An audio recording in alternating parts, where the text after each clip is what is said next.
ਇਹਦਾ ਨਾਂ ਕੀ ਹੈ? ਇਹਦਾ ਨਾਮ ਇਮਰਾਨ ਖਾਨ, ਉਹਦਾ ਨਾਂ ਮੁਰਾਦ ਸਈਦ। ਮੁਰਾਦ ਸਈ ਤੇ ਇਮਰਾਨ ਖਾਨ, ਮੁਰਾਦ ਸਈ, ਇਹ ਨਾਂ ਕਿਉਂ ਰੱਖੇ ਨੇ? ਇਹ ਸਾਨੂੰ ਆਪਣੇ ਲੀਡਰ ਨਾਲ ਮੁਹੱਬਤ ਭਰੀ ਹੈ। ਪਾਕਿਸਤਾਨ ਦੇ ਮਕਬੂਲ ਤਰੀਨ ਲੀਡਰ ਹੈਗੇ ਨੇ ਦੋਨੋਂ। ਅੱਛਾ, ਇਮਰਾਨ ਖਾਨ ਤੇ ਜੇਲ੍ਹ 'ਚ ਹੈ ਤੇ ਮੁਰਾਦ ਸਈਦ ਕਿੱਥੇ ਹੈਗਾ? ਮੁਰਾਦ ਸਈਦ ਯੂਥ ਨੂੰ ਲੀਡ ਕਰ ਰਿਹਾ। ਅੱਛਾ, ਹਾਂਜੀ, ਸਾਰੀ ਮਾਲੂਮਾਤ ਹੈ ਤੁਹਾਨੂੰ। ਅੱਛਾ, ਇਹ ਦੱਸੋ ਇਹ ਕਿੰਨੇ ਦਾ ਜਾਨਵਰ ਹੈ? ਇਹ 7 ਲੱਖ ਦਾ। 7 ਲੱਖ। ਹਾਂਜੀ। ਤੇ ਉਹ ਦੂਜਾ? ਉਹ 7.5 ਲੱਖ ਦਾ। ਇਹ ਕੀ ਵਜ੍ਹਾ, ਉਹ ਕਿਉਂ ਜ਼ਿਆਦਾ? ਉਹ ਯੂਥ ਦਾ ਲੀਡਰ ਹੈ ਨਾ, ਯੂਥ ਨੂੰ ਲੀਡ ਕਰ ਰਿਹਾ ਇਸ ਟਾਈਮ। ਇਮਰਾਨ ਖਾਨ ਜੇਲ੍ਹ 'ਚ। ਤੇ ਇਸ ਕਰਕੇ ਉਹ ਜ਼ਿਆਦਾ ਹੈ ਤੇ ਅਦਲ ਬਦਲ ਨਹੀਂ ਹੋ ਸਕਦੀ? ਨਹੀਂ ਨਹੀਂ, ਅਦਲ ਬਦਲ ਨਹੀਂ ਹੋ ਸਕਦੇ। ਇਮਰਾਨ ਖਾਨ ਇੱਕ ਹੀ ਹੈ, ਮੁਰਾਦ ਸਈਦ ਵੀ ਇੱਕ ਹੈ ਸਾਡੇ ਕੋਲ। ਅੱਛਾ, ਹਾਂਜੀ। ਤੇ ਤੁਹਾਡਾ ਕੀ ਨਾਂ ਹੈ? ਵਕਾਰ ਕਾਸਮ। ਵਕਾਰ ਕਾਸਿਮ। ਤਾਂ ਤੁਸੀਂ ਕਿਹਨੂੰ ਲੀਡ ਕਰ ਰਹੇ ਹੋ? ਮੈਂ ਪੀਟੀਆਈ ਨੂੰ ਲੀਡ ਕਰ ਰਿਹਾ ਆਪਣੇ ਏਰੀਆ 'ਚੋਂ। ਅੱਛਾ, ਤੁਹਾਡਾ ਏਰੀਆ ਕਿਹੜਾ ਹੈ? ਤੁਸੀਂ 99। ਇਹ ਕਿੱਥੇ ਹੈਗਾ? ਇਹ ਗੁਲਸ਼ਨ ਰਾਵੀ। ਕਿੰਨੇ ਕ ਜਾਨਵਰ ਵੇਚ ਚੁੱਕੇ ਹੋ? ਅਸੀਂ ਇਹ 7-8 ਵੇਚ ਚੁੱਕੇ ਹਾਂ। 100 ਜਾਨਵਰ ਲੈ ਕੇ ਆਏ ਹਾਂ। ਤੇ ਮਾਸ਼ਾਅੱਲਾ ਕਿੰਨੇ ਜਾਨਵਰ ਲਿਆਏ ਸੋ? 100। ਤੇ ਕਿੰਨੇ ਰਹਿ ਗਏ ਨੇ? ਇਹ 7-8 ਵੇਚਦੇ ਨੇ, ਬਾਕੀ ਬੰਦੇ ਨੇ ਗਾਹਕ ਹੀ ਨਹੀਂ ਹੈ। ਗਾਹਕ ਨਹੀਂ? ਇਹ ਕੀ ਵਜ੍ਹਾ, ਗਾਹਕ ਕਿਉਂ ਨਹੀਂ? ਗਾਹਕ ਨਾ ਹੋਣ ਦੀ ਵਜ੍ਹਾ ਹੈ ਕਿ ਮੰਡੀ ਦੀ ਓਪਨਿੰਗ ਨਹੀਂ ਹੋ ਰਹੀ, ਜ਼ਮੀਨ ਨਹੀਂ ਦੇ ਰਹੇ ਜਾਨਵਰ ਬੰਨਣ ਵਾਸਤੇ, ਤੇ ਜਾਨਵਰ ਬਹੁਤ ਜ਼ਿਆਦਾ ਹੈ ਤੇ ਕਸਟਮਰ ਬਹੁਤ ਘੱਟ ਹੈ। ਕਿਉਂ, ਵਜ੍ਹਾ ਕੀ ਹੈ? ਵਜ੍ਹਾ ਹੈ ਗਾਹਕ ਕਹਿੰਦੇ ਨੇ ਰੇਟ ਜ਼ਿਆਦਾ ਹੈ, ਹਾਲਾਂਕਿ ਸਾਨੂੰ ਪਿੱਛੋਂ ਜਾਨਵਰ ਬਹੁਤ ਮਹਿੰਗਾ ਲੱਭਾ ਹੈ। ਅੱਛਾ। ਹਾਂਜੀ ਤੇ ਖੁਦ ਪਾਲਦੇ ਹੋ ਤੁਸੀਂ? ਹਾਂਜੀ, ਖੁਦ ਪਾਲਦੇ ਹਾਂ ਅਸੀਂ। ਤੇ ਕਿੰਨਾ ਟਾਈਮ ਲੱਗਦਾ ਹੈ? ਇਹ ਜਾਨਵਰ ਤਿਆਰ ਹੋਣ 'ਚ 3 ਸਾਲ ਲੱਗ ਜਾਂਦੇ ਨੇ, ਚੰਗਾ ਜਾਨਵਰ ਤਿਆਰ 3 ਹੋਣ। ਸਾਲ। ਤੇ ਖਵਾਉਂਦੇ ਕੀ ਹੋਏ? ਇਹਨੂੰ ਦੁੱਧ ਵੀ ਪਿਆਈਦਾ ਹੈ, ਇਮਰਾਨ ਖਾਨ ਇਹਨੂੰ ਬਦਾਮ ਵੀ ਖਵਾਈਦੇ ਨੇ, ਸ਼ਾਇਦ ਵੀ ਖਵਾਈਦੇ। ਇਹ ਆਪਣੇ ਪਿਆਰ ਵਾਸਤੇ ਖਵਾਉਂਦੇ ਹੋ? ਇਹ ਸਾਨੂੰ ਆਪਣੇ ਲੀਡਰ ਨਾਲ ਪਿਆਰ ਹੈ, ਮੁਹੱਬਤ ਹੈ। ਤੇ ਉਹਨਾਂ ਨਾਲ ਨਹੀਂ ਤੇ ਇਹਨਾਂ ਨੂੰ ਖਵਾਉਂਦੇ ਹੋ? ਬਿਲਕੁਲ ਬਿਲकुल। ਤੇ ਉਮਰ ਕਿੰਨੀ ਹੈ ਇਹਨਾਂ ਦੀ? उम्र है ना 3-3 साल जी। 3 साल। मुंह से क्या है जी? चौगा जरा तोड़ के दिखाएं। चौगा है, छिगा है, डूंगा है। मंडी की क्या सूरत हाल है? बेपनाह पैसे मांग रहे हैं, बेपनाह? 25-50 लाख मांग रहे हैं। 50 लाख। पता नहीं क्या हो गया जानवरों को। तो क्या सोच के मांग रहे हैं कि आवाम के पास ज्यादा पैसा आ गया? यही सोच रहे हैं, कह रहे हैं कि इमरान खान आ जाएगा तो कम हो जाएंगे।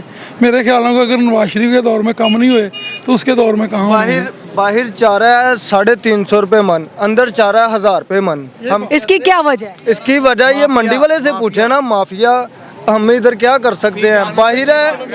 बाहर है चोकर है जो वो 80 रुपए किलो है, इधर है 100 रुपए किलो, और किलो का मिल रहा है 3 पा, आधा किलो 3 पा। उधर हम गरीब बंदे क्या कर सकते हैं? इधर पानी है जो जानवर को पिलाने के लिए 100 रुपए का एक इतना सा ड्रम मिलता है जो 20 लीटर का या 25 लीटर का होता है। उधर गरीब बंदा क्या कर सकता है? और बाहर हमें शड्डों के नीचे कोई जगह नहीं दी जा रही अभी।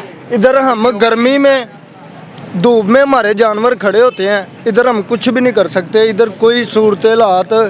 पर्ची का क्या सीन? प्रति 2000 रुपया बाहर जाने की है और 2000 अंदर आने की है। इतना पैसा? जी। तो ये कौन लेते उधर गरीब बंदा क्या कर सकता है? ये मंडी वाले लेते हैं। हैं? अच्छा, ठेके लिए में। अच्छा। उधर हम क्या कर सकते हैं? इतनी महंगाई है मंडी के अंदर कि गरीब बंदा कुछ भी नहीं कर सकता। इधर पर्ची कौन लेता है? पर्ची ये मंडी के जो ठेकेदार हैं, हुकूमत वाले, इन्होंने वो ले रहे हैं।